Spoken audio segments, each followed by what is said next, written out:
Welcome to today's session as part of the Flood and Coast series. This is a session by Women in FCRM, and I'm going to hand over to Amy, who has brilliantly timed her joining in a moment. But we've just got a few presenters from across the Women in FCRM committee today, and Amy is our lead for the programme, for our initiative, and we'll be sharing a little bit more about that in a moment. We've got Becky George, who is the lead for our awards, and you'll find out more about those shortly. We've got Catherine Pettit and myself, who coordinate the mentoring programme, which we'll be sharing more later too, and Emily Blaney, who is the lead for Midlands and Anglian Regional Group, and we'll be sharing what they do as part of that area. And Vicky Jones is going to share more about our corporate affiliation. So you get a little section across what we do as an organisation from each of us after Amy has shared more about the initiative as a whole. If we stop the poll there, and then we'll move along. Thanks, Ange. Can you hear me okay? Yes. Okay, brilliant. Yeah, good morning, everybody, and thank you all for joining. And apologies, I'm a little bit late this morning. So I just wanted to take the opportunity to welcome you this morning and to give you a little bit more of a background about Women in FCRM. As Ange has said, so my name's Amy Shaw, so I'm the lead for Women in FCRM. So for those of you that aren't aware, so Women in FCRM is a cross-network group of people. So we include both women and men within our network. And we came together back in 2018 in recognition of the fact that there was we wanted a space for women working across flood and coastal and erosion risk management to come together to explore some of the issues that were being faced, and also to work out how we could support each other, lean into each other, raise each other up, so that we can really empower women working across what historically has been quite a male dominated industry. We are quite unusual in that we are very much a cross-sector industry, so we have members from anybody who works across the flood and coastal erosion risk management sector or interacts with us as a sector is welcome to join our network. We are led by a committee made up of, I think, about 15, 20 of us now, who work across the industry. So either through consultants, through departmental bodies, or through local authorities. And we've also got representatives from the internal drainage boards. So really lucky that we capture a really wide range of voices within our committee. So we're really we're set up in order to support and connect women working across the flood and coastal erosion risk management sector.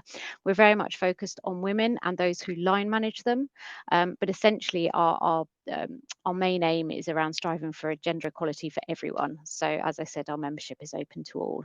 As I said, we started back in 2018, and our membership has grown substantially since then. So at our last look, we've got about 730 members, which is fantastic and a real indication of actually the interest and the interest in this area and the support that we've got for this network. It's very much volunteer led, as I said. So all of us that work on the committee and are part of the committee have day jobs working across the sector in those different organisations. But this is very much something that all of us have that sort of personal passion to be part of and want to drive forward. This year, we are really starting to think about our future. So as I said, we started in 2018, but we're really starting to drive forward and think about what this initiative could be in the future and what we want it to be. So I'll give you a little bit more on that thinking a bit later on. As I said, we've got sort of 4 main activities. So Ange, if you can go on to the next slide.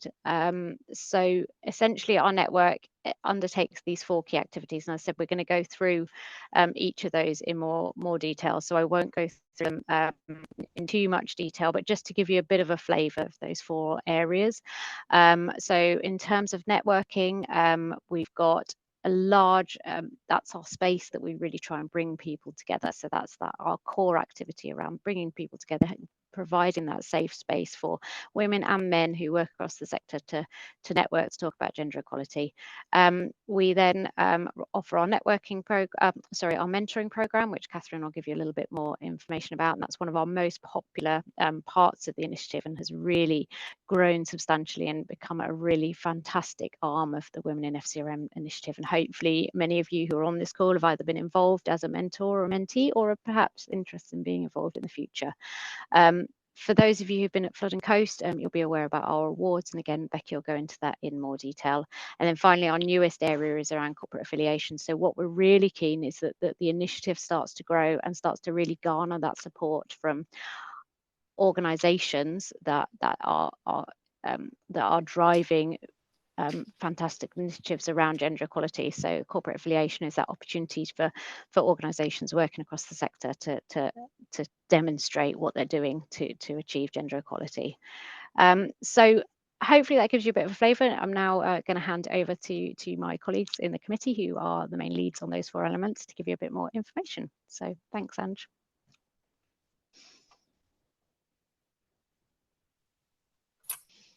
Becky. Thanks. So, hiya. So yeah, it's great to be here. It's great to see so many people on the call as well. So I'm Becky George.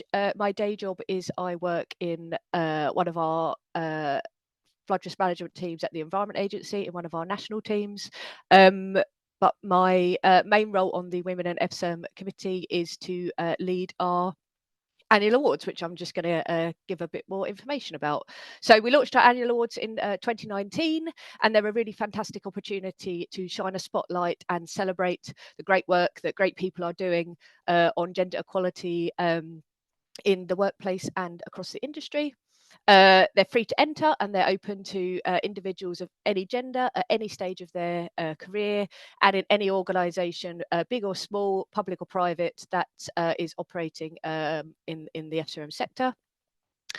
Some reasons to nominate would be that, so they're a really great platform to raise the professional profile of your work or the work of your colleagues and the fantastic achievements being made. They can enhance the reputation of your organisation by demonstrating the dedication and commitment of staff in breaking down barriers and showcasing the talent.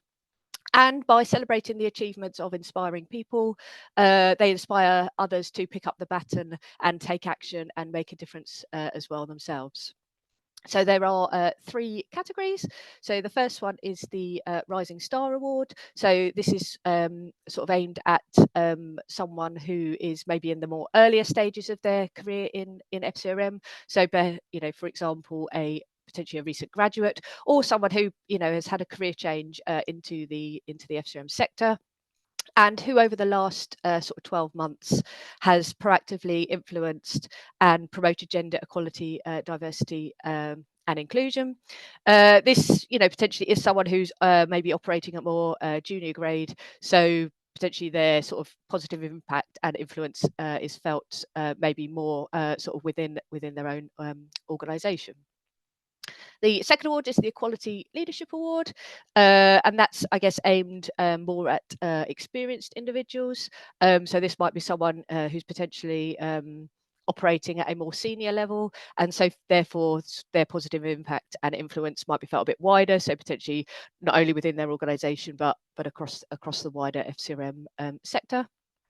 And then the third category is the Laura Baird's Special Recognition Award, and that's in memory of Laura, who sadly passed away in 2022, who was a fantastic role model for all of us. So this award therefore recognises an individual who, throughout their career, has been and continues to be an outstanding role model to sort of everyone around them. So that's somebody who's championed gender equality, diversity and inclusion, and dedicated their own time to enable women to be the best they can be. First 2 categories are judged by a diverse panel of individuals from across the sector, including the winners from the previous years, who we always invite back to be on the judging panel for the next year, and the Women in FCRM committee judged the Laura Baird Award. The awards normally open sort of early January and close towards the end of February. So actually judging for this year's awards is happening right now, which is really exciting. And the winners are announced and celebrated in front of about 600 people as part of the gala dinner at the annual Flood and Coast conference in June. So that's all I was going to say. It's a quick overview of our awards. And I'm going to hand over, I think, to Catherine, who's going to talk a bit more about our mentoring programme. Thanks, Becky. Thanks, Ange, for moving the slides. Good morning, everybody. It's lovely to see you all. I'm Catherine Pettit. I'm one of the group mentoring leads on the Women in SRM initiative. In my day job, I work for the Environment Agency in one of our local area flood risk teams. I'm going to give you a really quick overview with Ange about our mentoring programme. So the mentoring programme was designed to connect people who have a particular skill set, so the mentor, with a group of individuals, so the mentees, who wanted to come together, learn from each other, develop and make progress towards their personal and professional goals. The group element, which is quite different from other mentoring format, aims to really build that rapport and that trust between the mentors and the mentees, to make sure that everybody feels really safe and comfortable, supported and confident in sharing what can be quite sensitive issues, concerns and experiences. The pilot programme, which launched in 2020 with a really small group of mentees and mentors, and if you want to take your minds back to 2020, it was COVID and lockdown, which wasn't the greatest start for our mentoring programme, which was designed to be face-to-face at that time. But actually it was a really great additional challenge for us to find out if mentoring and group mentoring could work virtually with these mentors and mentors. At the end of the pilot, we had some really brilliant, overwhelmingly positive feedback, which gave us some really great emphasis to carry on what we were doing and build that feedback into future programmes. So since 2020, we've supported over 500 women to grow personally and professionally. In our 4th year, we welcomed male mentors to the mentoring programme. These male mentors and allies are really fundamental in helping us achieve gender equality for everyone. And their involvement provides a really unique opportunity for male mentors to understand and learn from their female mentees, but also share their experiences of being a male in a male-dominated sector and help those female mentees. We're now in our 6th year and the programme is bigger each year and building on our success. We started off with 8 mentors in 2020, and our 2025-26 programme, which is still open for applications, we've currently received 38 mentor applications and 150 mentee applications. So as you can see, we are building on its success each year. Also, the diversity of our mentees and our mentors increases every year, which really provides a wider range of experiences, advice, support, and a really great opportunity for all our mentees to build their networks across the whole sector. For example, in terms of our applications for this year's programmes, our mentors come from 13 different organisations, and that includes 20 returning mentors and 17 new mentors as well. And quite often we're finding that our mentees that have been on the programme and have found some real success and confidence in themselves then come on to be mentors in the programme as well, which is fantastic. They know exactly what they're doing, how to help their co-mentees as well, and really bring success to our programme. Alongside our mentoring groups, we also offer a range of learning and development opportunities through virtual panel sessions, lunch and learns, additional sort of networking opportunities, all focused around non-technical skills. And these really bring out additional learning opportunities for people who perhaps want to do some different skill sets outside of their mentoring programme. These are all recorded. We share them freely on our SharePoint site, and they are open to both mentees and mentors and free to join as well. So look out for those. And this year, for the first time, we're introducing a new certificate of achievement as part of our programme for this year. And this will really help us recognise and celebrate those mentees and mentors that have really achieved and participated as part of the programme and really contribute towards your CPD. So we're really excited to continue and launch that this year. Thank you. I'm going to hand over to Ange. Thank you, Catherine. So so a little bit more about what topics you might cover under the programme. We've got 3 key kind of areas: personal skills, career progression and work-life balance. And under those we focus on specific skills. Obviously, some of those overlap a little bit, and there's scope that your group may want a bit of something else as well, and your mentors tailor your program to fulfill the needs of the groups. But we also tailor these groups to the specific point at which you are in your career. So the ones which we've indicated with like the star are also kind of split into 2 groups, so that we can help those in the early career stages, as well as those who are looking for progression and promotion and have been working in the sector for a long time. As there's always something that we can learn from each other, and there's always different things and different approaches we can take that might help us move on in our professional or personal lives. And we hope that by tailoring them in that way, we're fulfilling the needs of the group more effectively. It is also great to share with people at different stages, and my personal experience was in a part-time career development group, and it was great having part-time working parents at different stages of parenthood to share what they had done and how it had evolved over time. So there's definitely also great value in mixing up that balance of who's at what point, so that you can kind of learn from each other's experiences and also make each other think differently about things. Within those groups, we have evolved as well. So we didn't always have that many topics. And one of our most recent ones is the Women in Field Operations theme, which we do have some applicants this year so far. So it's great to see that we're fulfilling a need in that space. But there are other opportunities to find more out about those on our website. So just wanted to share some feedback from the programme this year. We had our wrap-up calls last week, and me and Catherine always find them a bit of an emotional session, because it's really, we kind of provide and do the organising of the programme, but we're not involved on a day-to-day basis with the mentees, and we don't see their journey personally. But on these calls, it's really brilliant to hear how people have developed over the year and what they've got out of the programme. So these just give some insights. So providing space and time for self-reflection on the mentoring group's topics, listening to others' experiences has been very helpful. Felt empowered to progress and have realistic views on what I can do, built my network, and I know what and how to do it. Really empowering people and demonstrating that.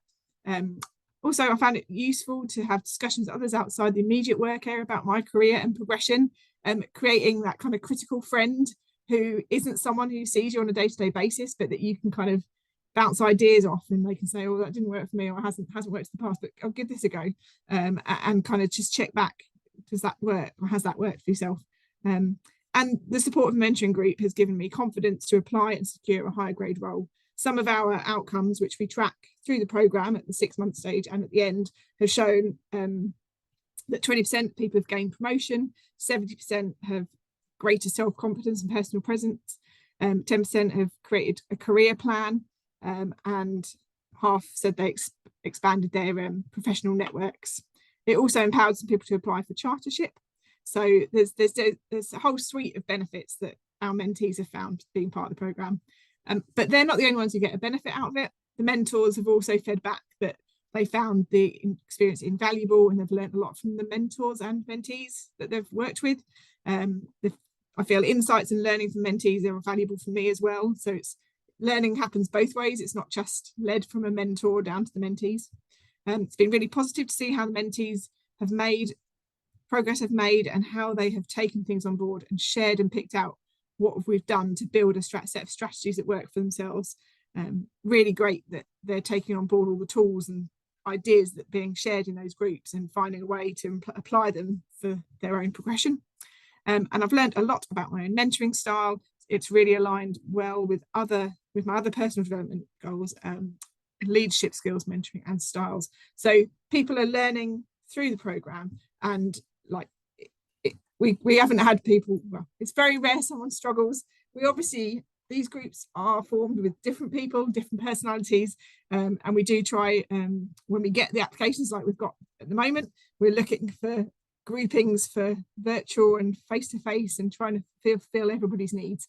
But if something like this sounds like it's something you might be interested in to do, then the links to our programme applications are at the top there, and we'll put them in the chat as well.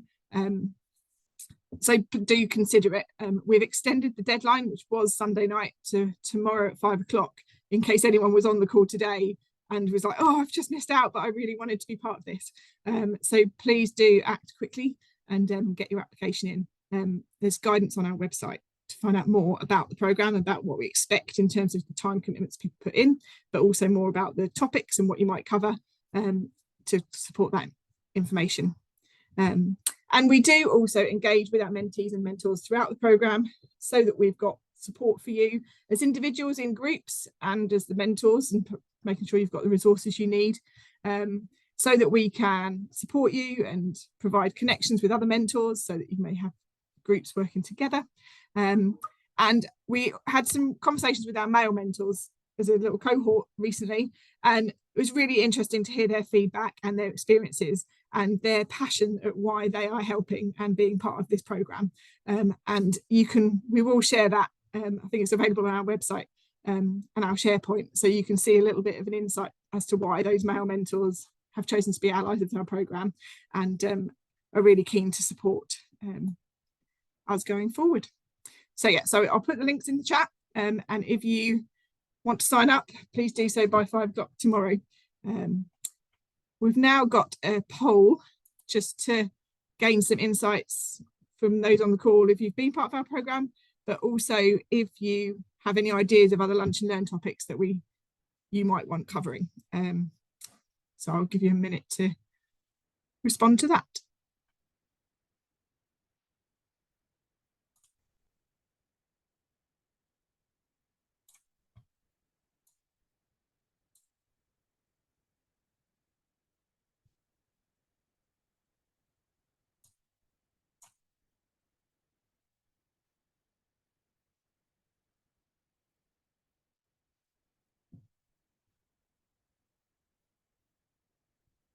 Great to see some answers coming in. And there's a few on the call who've been part of our programme, so that's great to see.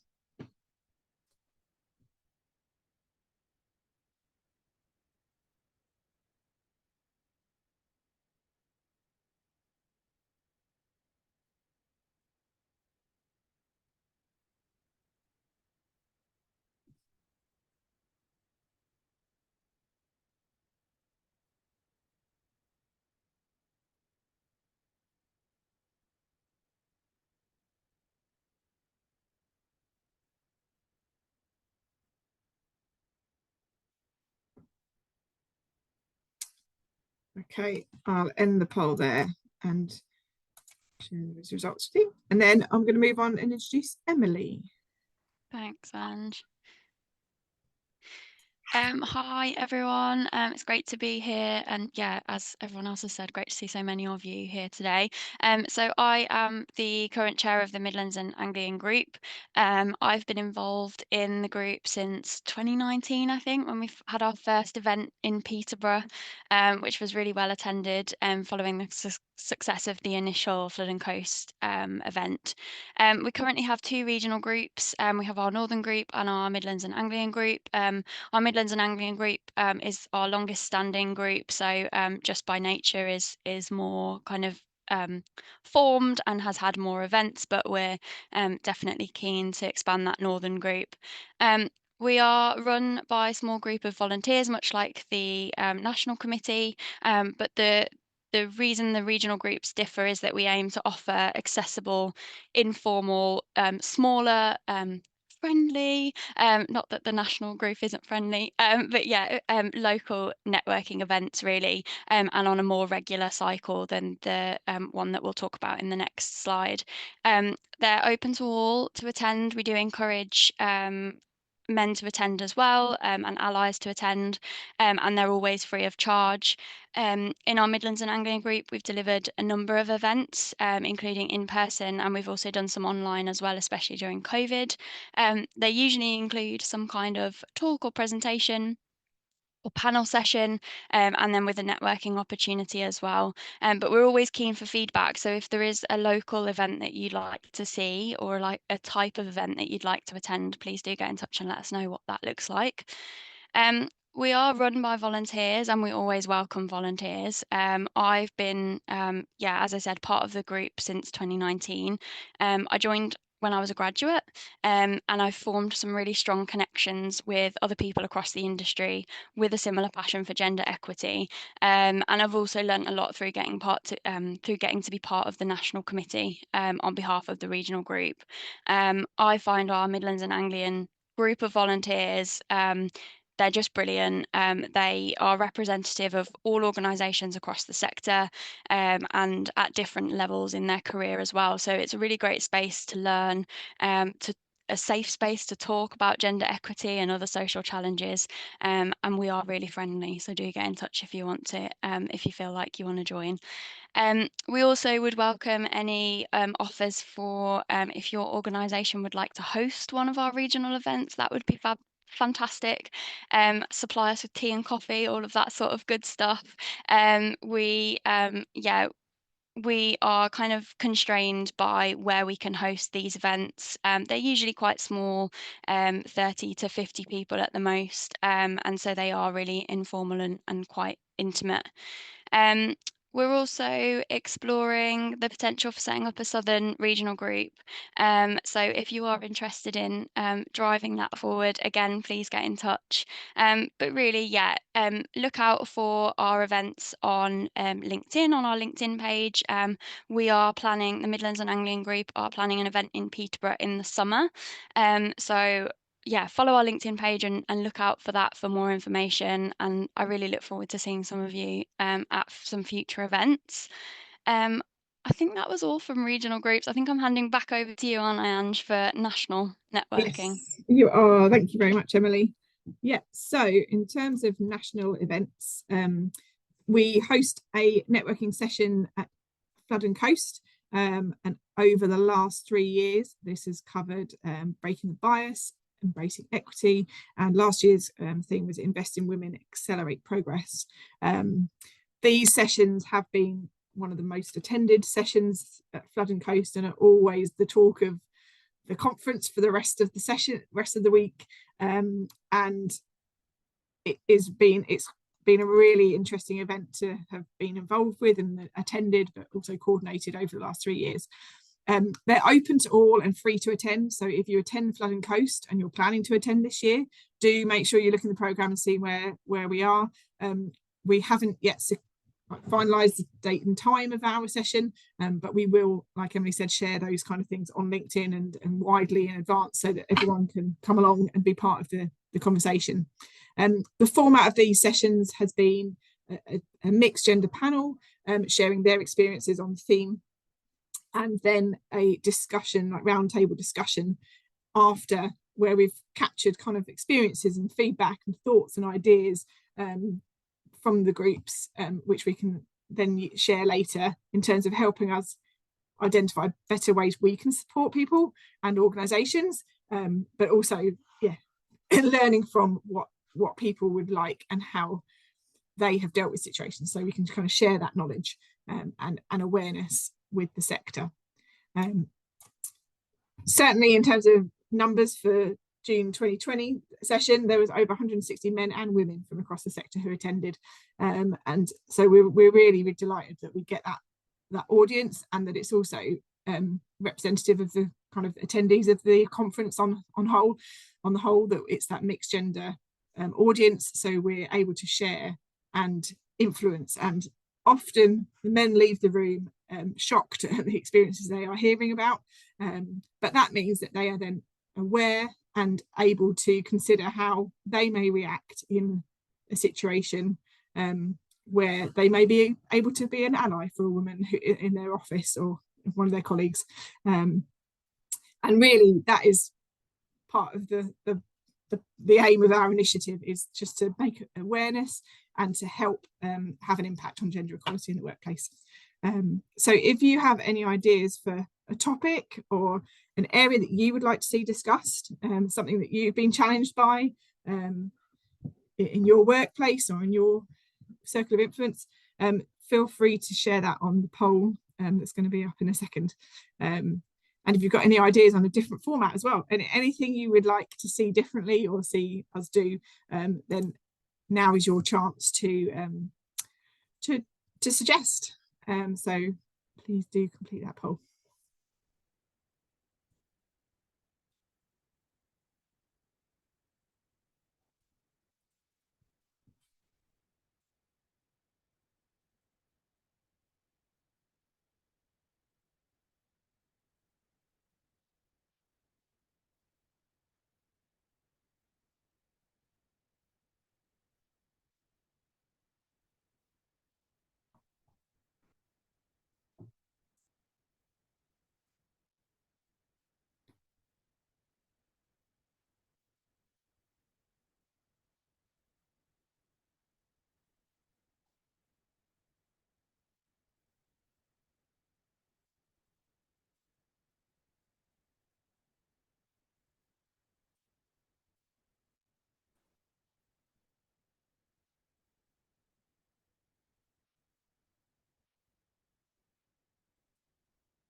give it a little bit longer, so there's still some results coming in, and then we'll move on to Vicky.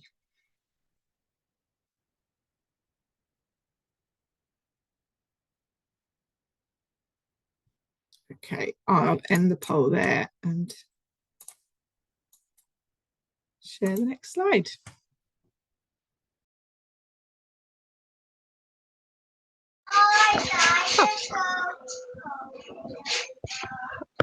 Hello, can we hear me? Yes. Yes, we can. Lovely. Yes, hi, I'm Vicky Jones. So I am one of the co-leads for the corporate affiliate membership, along with Alex Cutler. So this is kind of a new sort of area to the membership. Sorry, I don't know if you can hear like my background, but it's horrendous. My children are just going mad right now. So Don't worry. I can't hear good. anything that I'm saying. So it's just, yeah. So yes, this is a new sort of area that we've launched sort of June last year. So it's a corporate affiliate membership. We are encouraging organizations to sign up to become affiliate memberships. So as part of this, you would sort of commit to sort of taking part in a baselining survey and benchmarking, sort of measure and track the progress of the company in achieving gender equality, and also sort of raise awareness of corporate membership within the organization. Organizations would then also share work on gender equality with us, and sort of we would share them with the other members. We raise awareness of the Women in FCRM initiative and encourage staff within those organizations to attend networking events, learning and development opportunities, and also to join the membership program, either as a mentor or a mentee. And then we also encourage our organisations to provide staff with time and support to attend networking events and mentoring programs, and to raise awareness with their partners, customers, suppliers, etc. So it's quite a wide sort of thing that we look at with our corporate members. Currently, we have 11 members signed up. So these are sort of a range of public and private sector organisations. Some of them are very small, some of them are very large. It's a free membership to sign up to. It's open to all who work in or support the FCRM sector. So why would you become a corporate and affiliate membership? What are the benefits? To your organisation, for instance, it would provide you with a recognised cross-sector platform through which you can advance your business's gender equality agenda and demonstrate your commitment to this important issue. We're developing our offer to the affiliate members as we're ongoing. Seems it is very new, and this includes sort of we've decided to do sort of virtual and in-person opportunities to do networking, share and benefit from peer-to-peer support from other affiliate members. And then we're also looking to develop our program of webinars on relevant topics around gender equality, which affiliate members then can share and showcase what they're doing, and also sort of things to discuss with their development and things like that. You'll also be given access to the Women in FCRM logo to use in your communications, and we have raised your awareness as well by featuring your logo on our website, in our newsletter, or other social media. And then there's also opportunities for organisations to sponsor events. We're also looking at sort of the benefits to your staff if you signed up to be an affiliate member. So they would have early access to any of the networking events that the ladies have just previously mentioned, and also our annual mentoring program. So it helps them get in there a bit earlier and make sure that they're definitely on the list. And this sort of helps them develop personally and professionally in that sort of sector. And then any access to networking events, tools, guidance, things like that. So I think the important one is how can an organisation get affiliated with your affiliate membership? Because it may be something that someone on the call right here, you might be thinking, how do we get involved? How do we get these benefits for our side of things? So you can check for a starter if your organisation is already a Women FCRM member. You don't have to be a member of the wider FCM network, but if you or your organisation is, that means there might be support for you doing more and becoming an affiliate member. And then basically just speak to your manager, your partnership lead, your CEO or HR about it. It's a corporate level membership, so it requires appropriate authority to sign off on the application. But it's something that's important for people to advance with to help with their careers and things like that, it does help with the organisation as well to have that in place, that they are supportive of it. And then reach out to our corporate affiliate membership co-leads, so myself and Alex. We can happily discuss it. We have sort of given presentations as well to companies that are sort of interested in it already, just to give a bit more information on what it is, what you'll be getting from it. Like I said, it's free at the end of the day, so there's no sort of constraints on people that way. We're not asking for anything from you. It's just a nice way of it, something that you can add to it. For more information and details, you can sign up on our website, which is a link, I'm sure it's on the slides. And we change slides, thank you. For the affiliate members that we're going forward, as I said, this was relatively new. We started it up sort of summer last year, so Alex and I have kind of been scrambling since then, so what we could actually do and what we're sort of launching. And we've recently done sort of some of the things we've got on here. So we have set up, or Alex is in the process of setting up, I think yesterday, a Teams channel. So all the affiliate members will have access to this and sort of be able to dish it out to like their staff and things like that. To access the team channel, where basically it's just a chat that we can all join on. Everybody will be there that's got affiliate membership, and it's just a free space basically where you can discuss whatever you like, find support and help on certain topics and areas. There may be points where we kind of put questions in there and sort of little topic starters, but it's just a great way of connecting and finding that help and support that you might not be able to find otherwise, and connect companies together like that. Other things that we're looking at that we've just asked them all to do is a meet the member on our social media. So what we've done then is we've basically asked all our current members, the 11 of them, is write a little piece, tell us about your company, who you are, what you do, that sort of thing, how you sort of align with women in FCRM. And then we will publicize that then on our social media, in our newsletters, sort of on our LinkedIn, etc. So it's just a great way to get your voice out there as well. So some free publicity always works well and helps if you've got to sign up to the affiliate membership to tell your bosses that really get publicized for nothing. They always like that. We get the baseline surveys that you guys complete. So that is one thing that we will provide feedback on. Sort of say how things are going, how it kind of stacks up as your company compared to the other companies that are sort of in line with things. And then, as you previously mentioned, we have like the early access to the Women After events, programs. And then what we're also looking to set up is sort of these workshops and webinars that we're sort of, maybe we'll do sort of quarterly sort of things like that if we can. And then potentially we've sort of discussed the opportunity for affiliate members to meet together on a sort of like a biannual sort of basis, maybe, that we can have some sort of event if possible, and everybody can get together that way. So it's just a great way to network and to sort of help promote women in FCRM on a wider network basis, basically. Yeah, thank you very much, Vicky. Okay. We'll leave you in peace. Right, I'm passing on to Amy to find out more about our strategy. Thanks, Ange. So we're just going to give you a little sneak peek of something that we're working on within Women in FCRM, and something that we're all really excited about. So hopefully what you've heard from the conversations and all of the information we've given you so far on the 4 initiatives that we run at the moment, hopefully you can see the wide range of activity that we already undertake, and actually the massive progress that we've made since 2018 in raising the issue of gender equality within women within flood and coastal risk management up the agenda, in getting the conversation going, in providing those safe spaces, and in helping women within the industry to progress. But we don't want to stop there. We're really proud of this initiative, and we really want to take the opportunity to push it and to stretch ourselves. So what we've done this year for the first time is to just take stock of where we've been, and to really start to think about what our future is. How far can we go with this initiative?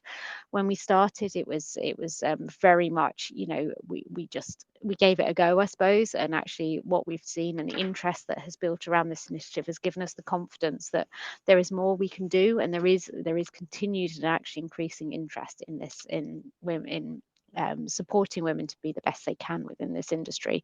So We are in the process at the moment of developing a brand new 5-year strategy for women in FCRM, and this is trying to be explicit and to demonstrate to the community what the direction of travel looks like for us, and some of the outcomes that we would like to achieve. The plan is to sort of to be explicit on what we recognise as some of the challenges, what we've heard. So what we've done is translate all of that information that we've heard through our networking opportunities, through our mentoring, through our corporate affiliate conversations into some really large outcomes and some a future direction that we would like to achieve. So we have literally, this is hot off the press, we have just finalized the first draft of this strategy, and what you can see on the slide here is the sort of 5 main outcomes that we would like to achieve over the next 5 years. And within the strategy, what we then do is to set out what that means in terms of the actions that we would like to deliver within the next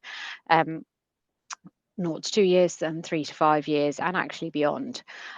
So what this will do is sort of flag what might change within Women in FCRM, where we might shift our focus, any new activities. So obviously we've got our 4 key activities at the moment, but we would like to go further, we would like to stretch. But that does rely on others coming in to support the initiative, coming around the table, perhaps additional committee members coming on board to take the lead on different parts of this element. So what you're seeing on my slide, as I said, is the 4 outcomes that sort of are the basis of our strategy. We are currently undertaking sort of some consultation internally with the committee members to make sure that everybody within the committee is comfortable with the plan that we will then consult with our all of our 750 members, or anybody that is on our sort of part of our membership, in May time, with the aim to launch our new strategy at Flood and Coast in June. So this is just giving you a bit of a heads up that this is the direction of travel that we're coming out with, and hopefully if you see a link to this, or you would like to get involved, please do. There will be a consultation document coming out alongside a feedback form. We're really keen to hear whether the conversations that we've heard, we've translated them in the right way. You know, there are many things we could do. So the challenge has been sort of trying to try and pick those activities and those actions that would make the biggest difference, and would support women within the sector in the best way possible. So just a heads up, so yeah, please keep an eye out for it. Really, if you would like to respond to the consultation, please do. Otherwise, if you're joining us at Flood and Coast in June, you will have an opportunity to see the final strategy, and an opportunity to get involved. So that's just to give you a heads up of sort of what's coming next for us. And I'm handing back to Ange, I think, for the final poll. Yeah, so we've got our final poll of the session, and then we'll be opening up for some Q&As after some signposting. So if we can open that poll, should appear in a moment.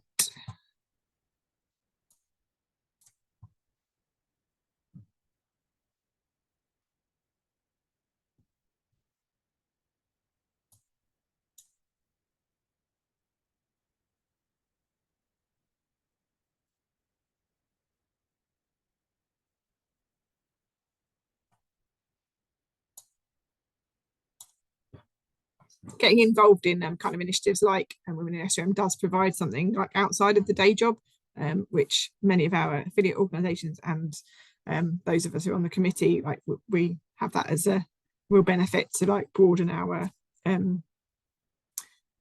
networks, and find it really rewarding as part of our kind of work life. And I think also what it does do is sort of build those transferable skills as well, because, you know, so much of what we're doing within Women FCRM, you know, building those skills around networking, you know, understanding the wider issues that are impacting the sector as a whole, as well as sort of the gender equality issues. So yeah, plenty of benefits to get involved. Absolutely. And it can be small and large, depending on what your time is available as well. Some tasks are short and sweet and regular, and others take longer and more time investment. But yeah, there's definitely space for everybody in terms of whatever they're able to offer. And just building on that, Andrew, was just in terms of what I didn't mention around the strategy is that what that's also giving us is an opportunity to rethink how we're governed and how we're running. So obviously at the moment we're run with a sort of national committee, but actually if we do grow, then the opportunity might be to shift to a slightly different functioning model, which would allow us to achieve much more. So we are thinking that at the moment. So the opportunity to move forward is likely to grow beyond current approach. Yeah, absolutely. Okay, we'll close that poll now. And I've just got a bit of signposting to do. So if you like what you've heard about today and you want to find out more, you can follow us on social media. We're on X and on LinkedIn. We've also got our own website. And if you want to hear and receive things from us, you can join our mailing list. We probably send bi-monthly newsletters, I think, and certainly promote our events and other initiatives in that way, but they're also shared on our websites and our SharePoint page. There's opportunities to volunteer, as many of you just responded on our poll there, but yeah, if you would like to find out more or do something else, please do email us and contact us in that way. And there's scope in that space to support regional groups, networking events, mentoring program, comms and engagement, social media, and corporate affiliation team.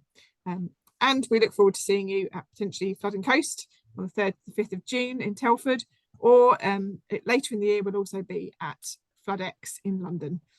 So 2 or 3 opportunities there, different ways to kind of engage with us. And obviously there was also the event that Emily's mentioned from the regional group in Peterborough, which doesn't have a date yet, but when we know that, that will be shared throughout the network. So now we're just moving to a bit of Q&A time. So I wonder, Emily has been monitoring the chat, Yes. but feel free to put more questions in if there are more questions. I'll hand over to you. Yeah, so a couple already. Just as an aside, we've put lots of links in the chat. Amy's dropped some of the mentoring guidance in there as well for those of you who are asking for that. Easy question, Ange, to start. Is it possible for us to share these slides? I think the answer is yes, we agreed we would. If you, yeah, I don't know how we do that with SciWem, but we'll find a way and we can share we'll them find with a way. you. Yeah, And if you don't hear from us, give us a shout. We've popped all of our contact information in the chat. So question for Vicky. Is the corporate affiliate membership for UK-based organisations only? Oh, I'm going to say I believe so at the moment. Seems Women in FCRM is a UK kind of thing, but yeah, for now it's UK based, unless the panel decides otherwise. I think actually building on that, I think part of our strategy is about the direction of travel around things like the initiative. We have had interest previously from overseas, but at the moment we have kept it around England and Scotland. So we do have members of our committee in Scotland as well. But who knows for the future? But at the moment, we're building particularly the corporate affiliates around sort of those based in the UK for the moment. Although some of those are companies that have international offices, so yes, of course. I guess in that sense they are further reaching, but they do originate or have bases in the UK. So it's covering that, but yeah. So it's slightly a half, half, but yeah. Nice, thanks all. So we had a question. Is it just coastal flooding and erosion that you're involved with? This person is urban drainage. Becky, I'm going to direct this one at you because you've answered in the chat, so you can verbalise your answer to everyone just listening this morning. Yeah, thanks, Emily. Yeah, I just answered it in chat. Yeah, no, it's flooding from all sources, as well as coastal erosion, coastal change. So yeah, my day job at the Environment Agency, for example, is surface water flooding, and we have members from lead local flood authorities, from internal drainage boards, other risk management authorities, as members, and also on our committee. So no, it's flooding and erosion from every source. Yep, nice. And then there was a question around the deadline for the mentoring application. So just as a recap, the deadline has been extended. The deadline is now 5 p.m. tomorrow. That sorry, is that today? Wednesday the 18th? Tomorrow. Wednesday the 19th. Sorry, 19th, I got confused then. Yeah, 5 p.m. Wednesday the 19th, tomorrow that is. We did put the forms directly in the chat, but if you have any issues, I guess get in touch and we can try and help solve those. That was all the questions in the chat. Has anyone, I'll give people the opportunity to come off mute and ask or drop any more questions in the chat.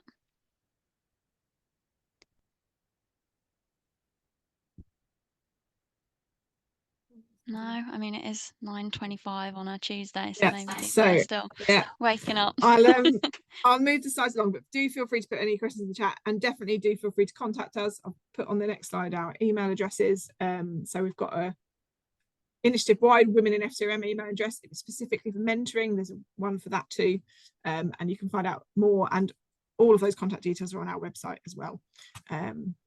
So yeah, thank you for your time today, and little plug for the wider CIWEM and Flood and Coast series that we have been part of today.